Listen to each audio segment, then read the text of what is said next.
નમસ્કાર મિત્રો, સ્વાગત છે ફરી એકવાર આપનું આપણી યુટ્યુબ ચેનલ ભક્તિ કીર્તન સંગ્રહમાં.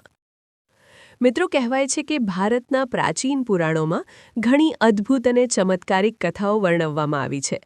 આ કથાઓ માત્ર મનોરંજન માટે નથી, પરંતુ જીવનને માર્ગદર્શન પણ આપે છે. એવી જ એક રસપ્રદ અને લોકપ્રિય કથા છે ઓખા હરણ, કે જે કથા સાંભળવાનું મહત્વ આ ચૈત્ર મહિનામાં બતાવેલું છે. કહેવાય છે કે જે કોઈ આ કથાનું ભાવપૂર્વક શ્રવણ કરે છે તેને તાવ તર્યો આવતો નથી અને તે નિરોગી રહે છે. તો આવો આપણે પણ સાંભળીએ આ ઓખા હરણની પવિત્ર કથા. તો આ કથા છે ભગવાન શ્રી કૃષ્ણના પૌત્ર અનિરુદ્ધ અને બાણાસુરની પુત્રી ઓખાની પ્રેમગાથા. અતિ પ્રાચીન સમયમાં બાણાસુર નામનો શોણિતપુર નગરીનો અસુર રાજા હતો. તે બહુ શક્તિશાળી અને પરાક્રમી હતો. તેનું રાજ્ય અત્યંત સમૃદ્ધ, વૈભવી અને શક્તિશાળી હતું. તેની સેનામાં અનેક રાક્ષસો હતા જે ખૂબ જ બળવાન હતા. અને બાણાસુર પાસે પણ ભગવાન શિવના વરદાનથી હજારો હાથ હતા, જેનાથી તે ત્રણેય લોકનું રાજ્ય ભોગવતો હતો. પરંતુ સાથે એક ચેતવણી પણ આપી કે જ્યારે તેનો અહંકાર વધશે ત્યારે તેને એક મહાન યોદ્ધા સામે ભયંકર યુદ્ધ કરવું પડશે. પરંતુ પોતાના પરાક્રમના ગર્વમાં બાણાસુરે આ ચેતવણીને ગંભીરતાથી લીધી નહીં. બાણાસુર ભગવાન શિવનો પરમ ભક્ત હતો. તેણે વર્ષો સુધી કઠોર તપસ્યા કરી અને ભગવાન શિવને પ્રસન્ન કર્યા.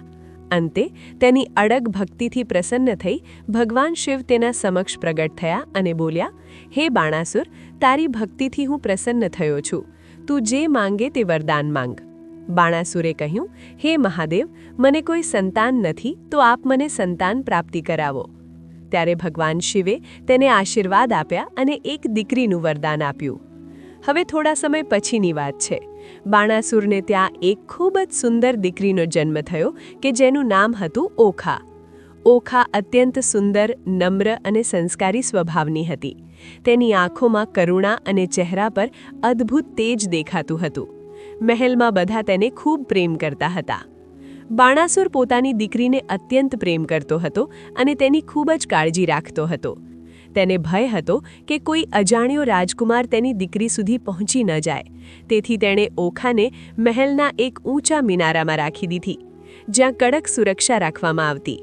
ત્યાં માત્ર થોડા વિશ્વાસુ સેવકો જ જઈ શકતા હતા. ઓખાની સેવા માટે તેની એક ખૂબ જ નજીકી અને વિશ્વાસુ સખી હતી કે જેનું નામ હતું ચિત્રલેખા. ચિત્રલેખા ખૂબ બુદ્ધિશાળી અને કલાપ્રેમી હતી. તેને ચિત્રકલા, સંગીત અને યોગ શક્તિમાં અદ્ભુત કુશળતા હતી. ખરેખર તો તે વિધાત્રીનો અવતાર જ હતી. એક રાત્રે ઓખા પોતાના મહેલમાં આરામથી સૂઈ રહી હતી.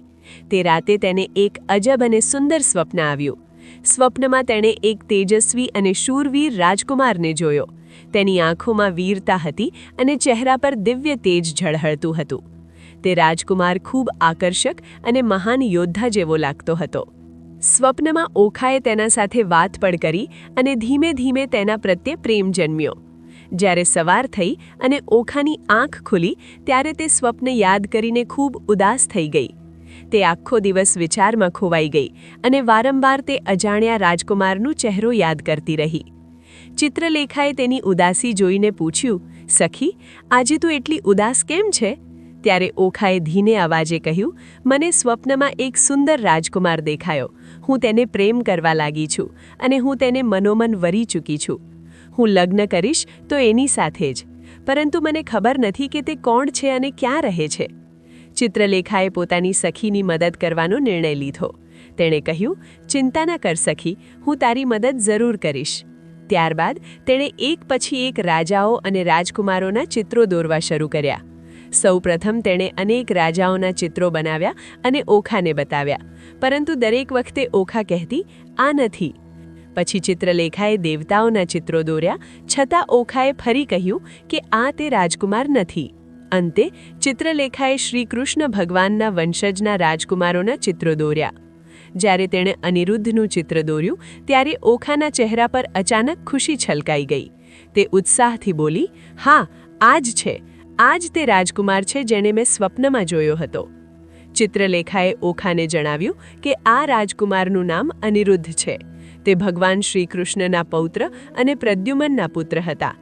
અનિરુદ્ધ ખૂબ જ શૂરવીર, સુંદર અને પરાક્રમી યોદ્ધા હતા. તેમનું નિવાસ પવિત્ર શહેર દ્વારકામાં હતું. તેમની બહાદુરી અને શૌર્યની વાર્તાઓ દૂર દૂર સુધી પ્રસિદ્ધ હતી. ઓખાએ પ્રેમ ભળ્યો કહ્યું, સખી, મને અનિરુદ્ધને મળવું જ છે. હું તેમને મળ્યા વગર જીવી નથી શકતી. ચિત્રલેખા પાસે અદ્ભુત યોગ શક્તિ હતી. તેણે પોતાની સખીની મદદ કરવાનો એક અચંબિત કરનારો નિર્ણય લીધો. એક રાત્રે તેણે ધ્યાન લગાવ્યું અને પોતાની દિવ્ય શક્તિઓનો ઉપયોગ કર્યો. તેની યોગ શક્તિથી તે આકાશમાં ઉડીને સીધી દ્વારકા પહોંચી. ત્યાં તેણે મહેલમાં જઈને જોયું કે અનિરુદ્ધ ઊંઘી રહ્યા છે. ચિત્રલેખાએ પોતાની માયા શક્તિથી આખી પથારી સાથે અનિરુદ્ધને ઉઠાવી લીધા અને પળવારમાં તેમને ઓખાના મહેલમાં લઈ આવી. સવાર થતાં અનિરુદ્ધને આશ્ચર્ય થયું કે તેઓ અજાણી જગ્યાએ છે. તેમણે વિચાર્યું, હું અહીં કેવી રીતે આવ્યો?